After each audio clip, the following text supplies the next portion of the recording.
کے کرنے سے انسان کا خاتمہ اچھا ہوتا ہے، اسے کلمے پہ موت آتی ہے۔ تو آج وہ 10 باتیں آپ کے سامنے بتائی جائیں گی، امید ہے کہ آپ اسے گوش ہوش کے ساتھ سنیں گی، نوٹ کریں گی اور پھر ان پر آپ ہمیشہ پریکٹس کریں گی۔ سب سے پہلا عمل جس کے کرنے سے انسان کو آخری وقت میں کلمہ نصیب ہوتا ہے وہ ہے غیر محرم سے اپنی نظر کو بچانا۔ نبی علیہ الصلوۃ والسلام نے ارشاد فرمایا، النظر سہم من سہام ابلیس، کہ نظر شیطان کے تیروں میں سے ایک تیر ہے، مسموم، زہریلا تیر، من ترکہا مخافتی، جس نے میرے خوف سے اس بری نظر کو ترک کر دیا، ابدلتہ ایمانا، میں اس کو ایسا ایمان عطا کروں گا، یجد حلاوتہ فی قلبہ، کہ وہ اس کی حلاوت کو اپنے دل میں محسوس کرے گا۔ ملا علی قاری رحمۃ اللہ علیہ فرماتے ہیں، وقد وردہ، اور یہ لکھا گیا ہے، ان حلاوت الایمان، کہ حلاوت ایمان اذا دخلت قلبا، جب قلب میں داخل ہوتی ہے، لا تخرج منہ ابدا، پھر وہ قلب سے باہر نہیں نکلتی۔ تو آج اسی مجلس میں یہ نیت کر لیجئے کہ اے پروردگار عالم، آج کے بعد ہم کسی بھی غیر محرم مرد کی طرف کبھی بری نظر نہیں ڈالیں گے۔ اور کئی مرتبہ شیطان دھوکہ دیتے ہیں، آپ بری نظر سے تو نہیں، ویسے ہی دیکھ رہی ہیں۔ ہر ارادے کی نظر جو غیر محرم پر ڈالی جاتی ہے وہ شہوت کی ہی ہوتی ہے، بندہ محسوس کرے یا نہ کرے۔ تو اس لیے یہ نیت کیجئے کہ آج کے بعد ہم نے غیر محرم کی طرف نظر اٹھانی ہی نہیں۔ اس عمل کی وجہ سے آخری وقت میں کلمہ نصیب ہوگا۔ اسی لیے حلاوت ایمان کی علامتیں لکھی ہیں کہ استلذاذ الطاعات، جب دل میں ایمان کی حلاوت آ جاتی ہے تو عبادات کے اندر بندے کو لذت مل جاتی ہے، تلاوت کرنے کو جی چاہتا ہے، نماز پڑھنے کو جی چاہتا ہے، انسان کا عبادت میں، نیکی میں جی لگتا ہے۔ ایثارھا علی جمیع الشہوات، اور تمام قسم کی شہوات کو چھوڑ دینا بندے کو آسان نظر آتا ہے۔ تحمل المشاق فی مرضات اللہ، اور اللہ کی جو پسندیدہ چیزیں ہیں ان کو کرتے ہوئے جو مجاہدہ ہے اس کو برداشت کرنے کی عادت ہو جاتی ہے۔ پھر فرمایا کہ الرضا بالقضاء فی جمیع الحالات، ہر قسم کے حالات میں اللہ کی قضاء پر بندے کو رضا نصیب ہو جاتی ہے۔ تو پہلا عمل تھا بد نظری سے پرہیز۔ یہ بد نظری فزیکلی بھی ہو سکتی ہے کہ آپ پریکٹیکلی کسی مرد کی طرف دیکھیں، اور یہ ٹی وی کی سکرین پر بھی ہو سکتی ہے کہ آپ ٹی وی کی سکرین پر کسی غیر مرد کو دیکھیں، بات برابر ہی ہے۔ دوسرا عمل جس سے کہ آخری وقت میں کلمہ نصیب ہوتا ہے، فرمایا مسواک کرنا۔ یہ مسواک کرنا جیسے مردوں کے لیے سنت ہے، عورتوں کے لیے بھی سنت ہے۔ علامہ شامی رحمۃ اللہ علیہ نے اس کا مسنون طریقہ بتایا کہ مسواک کرتے ہوئے 3 انگلیاں اوپر ہوں، چھنگلیاں نیچے ہو اور انگوٹھا سائیڈ پر ہو۔ وہ فرماتے ہیں مسواک کے بارے میں، من منافعہ، مسواک کے فوائد میں سے یہ بھی ہے تذکیر الشہادت عند الموت، موت کے وقت بندے کو کلمہ یاد آ جاتا ہے۔ رزقنا اللہ تعالی بمنہ وکرمہ، حدیث پاک میں آتا ہے جو بندہ اہتمام کے ساتھ مسواک کرتا ہو، ملک الموت آتے ہیں اور 2 کام کرتے ہیں، شیطان کو اس سے مار کے دور بھگا دیتے ہیں اور اس بندے کو کلمہ یاد دلا دیتے ہیں۔ یہ کتنا بڑا انعام ہے کہ ملک الموت ہی بندے کو یاد دلا دیں کہ تیرے جانے کا وقت قریب آ گیا تو مسواک کی بھی پابندی کریں۔ تیسرا، ایمان پر شکر ادا کرنا کہ ہم نے کلمہ پڑھا، ہم مسلمان ہیں، اب اس ایمان پر ہم اللہ رب العزت کا شکر ادا کریں کہ اللہ تیرا شکر ہے تو نے ہمیں ایمان کی دولت عطا فرمائی۔ اس کی اصول یہ ہے لَإِن شَكَرْتُمْ لَأَزِيدَنَّكُمْ، اللہ تعالیٰ فرماتے ہیں اگر تم میری نعمتوں کا شکر ادا کرو گے ہم اپنی نعمتیں تمہیں اور زیادہ عطا کریں گے۔ تو جو ایمان پہ شکر ادا کرتا ہوگا اللہ تعالیٰ آخری وقت میں اس نعمت سے محروم نہیں فرمائیں گے۔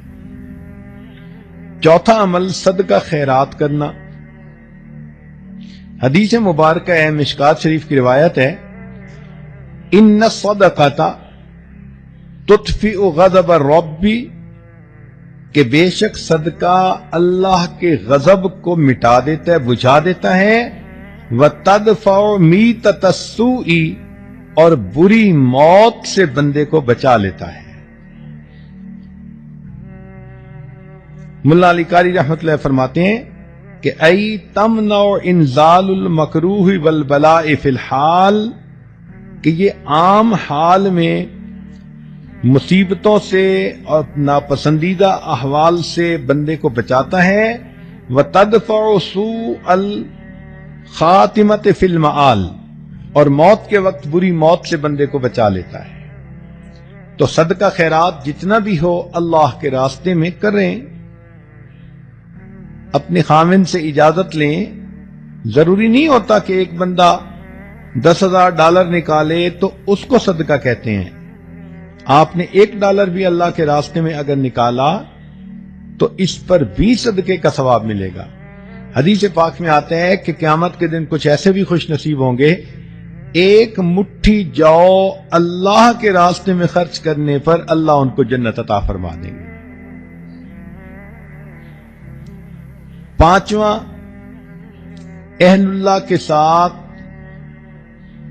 بیعت کا تعلق ہونا، قلبی تعلق ہونا، ان کی صحبت نصیب ہونا۔ اس کی وجہ یہ کہ اللہ رب العزت کے پیارے حبیب صلی اللہ علیہ وسلم نے فرمایا ہم رجال لا یشقی جلیسہم، یہ وہ لوگ ہیں کہ جن کے پاس بیٹھنے والا کبھی بدبخت نہیں ہوتا، اور بدبخت تو وہی ہوتا ہے کہ جس کو آخری وقت میں کلمہ نصیب نہ ہو۔ تو اس حدیث پاک سے بھی ثابت ہوتا ہے کہ اس تعلق کی وجہ سے اللہ رب العزت آخری وقت میں کلمہ نصیب فرما دیتے ہیں۔ حضرت مفتی محمد شفیع رحمۃ اللہ علیہ فرماتے ہیں کہ میں نے مولانا روم رحمۃ اللہ علیہ کا شعر پڑھا، یک زمانہ صحبت با اولیاء، بہتر از 100 سال اطاعت بے ریا، کہ اللہ والوں کی تھوڑی دیر کی صحبت 100 سال کی بے ریا عبادت سے بہتر ہے۔ تو فرماتے ہیں کہ میرے ذہن میں ایک سوال پیدا ہوا کہ اگر 100 سال کی عبادت سے بہتر ہے یہ کہتے تو ماننے والی بات تھی، مگر انہوں نے تو فرمایا کہ 100 سال کی بے ریا عبادت سے بہتر ہے۔ چنانچہ میں نے حضرت تھانوی رحمۃ اللہ کی خدمت میں عرض کیا کہ حضرت یہ شاعر لوگ بہت افراط و تفرید کے مرتکب ہوتے ہیں، مجھے لگتا ہے کہ مولانا روم رحمۃ اللہ علیہ سے بھی اس پوائنٹ پر کچھ ایسا ہی معاملہ ہوا کہ انہوں نے فرمایا کہ اہل اللہ کی ایک لمحہ کی صحبت 100 سال کی بے ریا عبادت سے بہتر ہے۔ تو حضرت تھانوی رحمۃ اللہ علیہ نے فرمایا کہ اس شعر کو میں پڑھوں؟ جی حضرت پڑھیں۔ تو حضرت نے پڑھا، یک زمانہ صحبت با اولیاء، بہتر از 1,00,000 سال اطاعت بے ریا، کہ اہل اللہ کی ایک لمحہ کی صحبت 1,00,000 سال کی بے ریا عبادت سے بہتر ہے۔ تو میں نے کہا کہ حضرت 100 سال مجھے سمجھ نہیں آ رہے تھے، آپ نے تو الٹا 1,00,000 سال کی بات کر دی۔ تو پھر حضرت نے اس کا تحقیقی جواب دیا، فرمایا کہ دیکھو کوئی بندہ 1,00,000 سال کی عبادت کر لے، کیا اس کے پاس گارنٹی ہے کہ اس کو کلمے پہ موت آئے گی؟ میں نے کہا نہیں۔ فرمان لگے ہمارے سامنے شیطان کی مثال موجود ہے کہ اس نے زمین کے چپے چپے پہ سجدے کیے، لاکھوں سال اس نے اللہ کی عبادت کی، لیکن آخری وقت میں اللہ کے دربار سے دھتکار دیا گیا اور یہ مرتد بن گیا۔ بلم باور کی مثال ہے، 300 سال اس نے عبادت کی تھی، لیکن آخری وقت میں اس کا انجام برا ہوا، قرآن مجید میں موجود ہے۔ تو معلوم ہوا کہ جتنی مرضی کوئی عبادت کر لے، انجام کے بارے میں کوئی گارنٹی نہیں دی جا سکتی۔ تو حضرت نے فرمایا کہ دیکھو یہاں تو اللہ کے پیارے نبی صلی اللہ علیہ وسلم گارنٹی دے رہے ہیں، ہم رجال لا یشقا جلیسہم، کہ یہ وہ لوگ ہیں کہ جن کے پاس بیٹھنے والا بدبخت نہیں ہوتا، یعنی آخری وقت میں کلمے سے محروم نہیں کیا جاتا۔ تو پھر تو ان کی ایک لمحے کی صحبت واقعی 1,00,000 سال کی عبادت پر فضیلت رکھتی ہے۔ چھٹا عمل جس کی وجہ سے انسان کو آخری وقت میں کلمہ نصیب ہوتا ہے کہ اللہ تعالیٰ فرماتے ہیں کہ یحبہم ویحبونہ، اللہ ان سے محبت کرتے ہیں، وہ اللہ سے محبت کرتے ہیں۔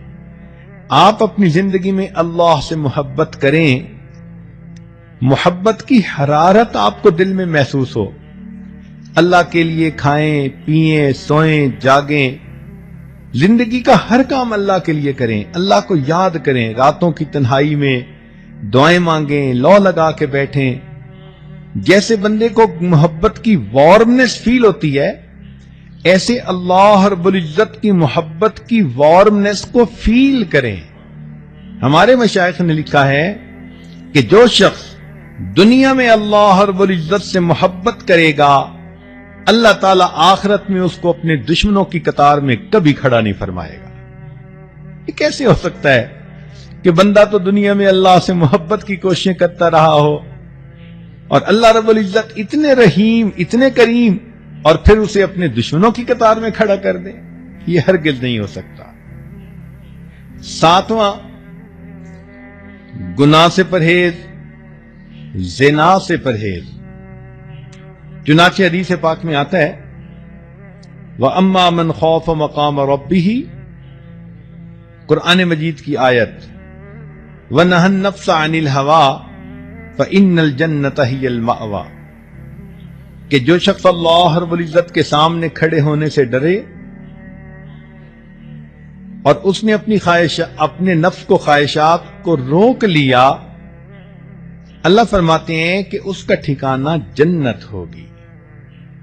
اور حدیث پاک میں ہے کہ اگر کوئی مرد ہو کہ جس کو کوئی عورت ذات منصب و جمال، اچھے گھرانے کی ہو اور خوبصورت بھی ہو، اور وہ اپنی طرف متوجہ کرے اور یہ آگے سے کہہ دے کہ انی اخاف اللہ، میں اللہ سے ڈرتا ہوں، تو اس عمل کی وجہ سے اللہ تعالیٰ اس کو قیامت کے دن عرش کا سایہ عطا فرما دے۔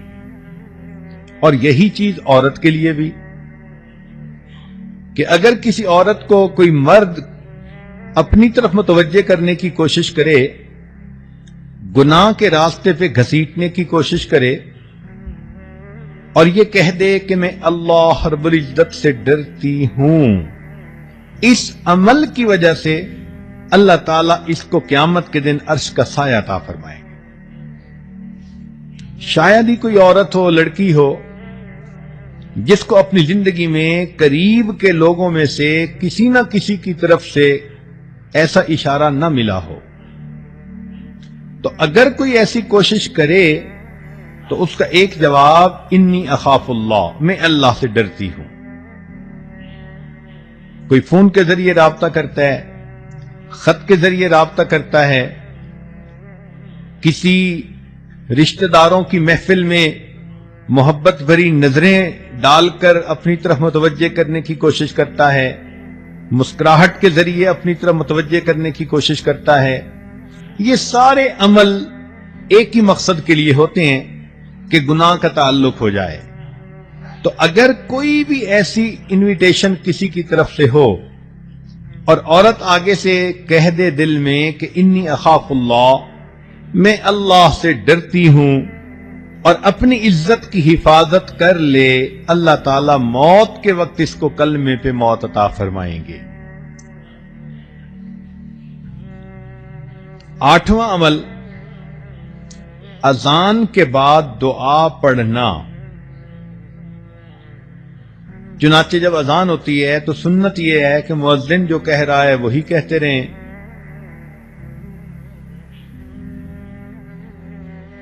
اور بعد میں پھر اذان کی دعا پڑھیں۔ بخاری شریف کی روایت ہے، نبی علیہ السلام نے فرمایا کہ جو اذان کے بعد یہ دعا پڑھے گا، حلت لہو شفاعتی، قیامت کے دن اس بندے کو میری شفاعت نصیب ہوگی۔ ملا علی قاری رحمت اللہ علیہ فرماتے ہیں، ففیہ اشارۃ الی بشارۃ حسن الخاتمہ، اس میں اشارہ ہے کہ اس کو موت کے وقت کلمے پہ موت نصیب ہوگی۔ اور حدیث پاک میں ایک دعا بھی ہے کہ جو آدمی یہ دعا مانگے گا تو اللہ تعالیٰ اس کو ایمان پہ موت عطا فرما دیں گے، اور وہ دعا بہت چھوٹی سی ہے، دن میں بھی مانگے رات میں بھی، اللہم بارک لنا فی الموت وفی ما بعد الموت۔ اللہ تعالیٰ سے یہ دعا مانگیں کہ یا حی یا قیوم برحمتک استغیث، کلمے کی کثرت کریں، اس لیے کہ زندگی میں جو عورت کلمے کی کثرت کرے گی، ہر وقت اپنی زبان پہ لا الہ الا اللہ، لا الہ الا اللہ، لا الہ الا اللہ پڑھتی رہے گی، تو پھر آخری وقت میں اس کلمے کا پڑھنا اس کے لیے آسان ہوگا۔ خواجہ فرید عطار رحمت اللہ علیہ فرماتے ہیں، میں نوجوانی میں عطر کی دکان تھی اور میری ہزاروں شیشیاں ہوتی تھیں جن میں عطر پڑا ہوتا تھا۔ ایک دن بڑے میاں آئے اور آ کر میری ان شیشیوں کو بڑی حیرانی سے دیکھنے لگ گئے۔ میں نے کہا بڑے میاں کیا دیکھ رہے ہیں؟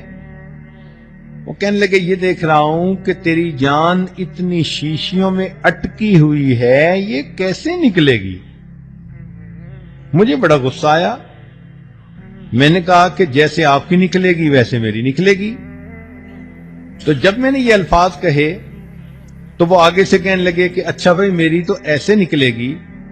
یہ کہہ کر میرے سامنے وہ زمین پر لیٹ گئے اور اوپر اپنے رومال ڈال دیا۔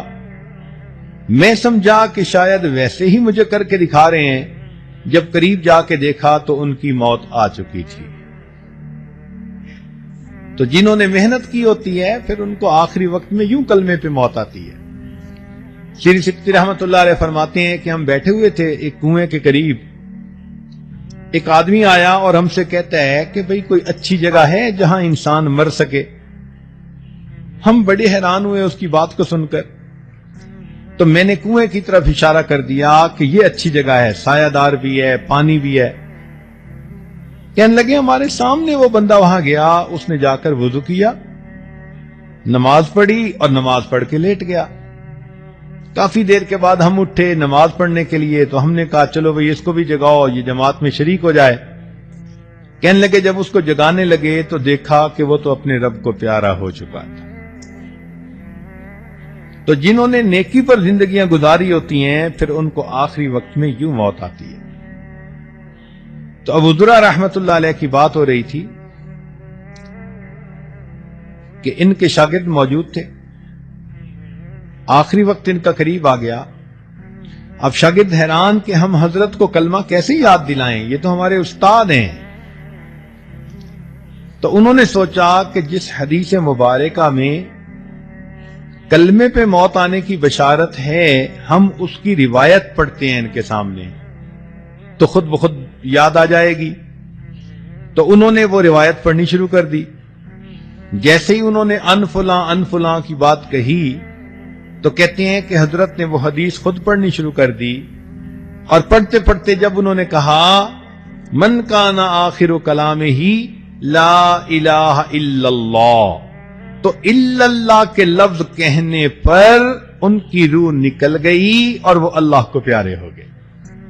علماء نے لکھا ہے کہ انہوں نے پریکٹیکلی دکھا دیا کہ جس کا آخری لفظ لا الہ الا اللہ ہوتا ہے وہ پریکٹیکلی جنت کے اندر داخل ہو جاتا ہے۔ 10واں عمل جس سے کہ آخری وقت میں موت نصیب ہوتی ہے، یہ دعا باقاعدگی سے مانگیں، ربنا لا تزغ قلوبنا بعد اذ ہدیتنا وہب لنا من لدنک رحمہ انک انت الوہاب، کہ اللہ ہدایت دینے کے بعد ہمارے دلوں کو ٹیڑھا نہ کر دینا۔ اگر دل ٹیڑھے نہ ہوئے تو یقیناً انسان کو کلمے پہ موت آئے گی۔ یہاں پر حب لنا کا لفظ استعمال ہوا۔ ہبہ کا لفظ ہوتا ہے کہ بغیر استحقاق کے کسی کو کوئی چیز دے دی جائے، تو معلوم ہوتا ہے کہ یہ جنت بندے کے عملوں کی قیمت نہیں، اللہ اپنے فضل سے جس کو چاہتا ہے عطا کر دیتا ہے۔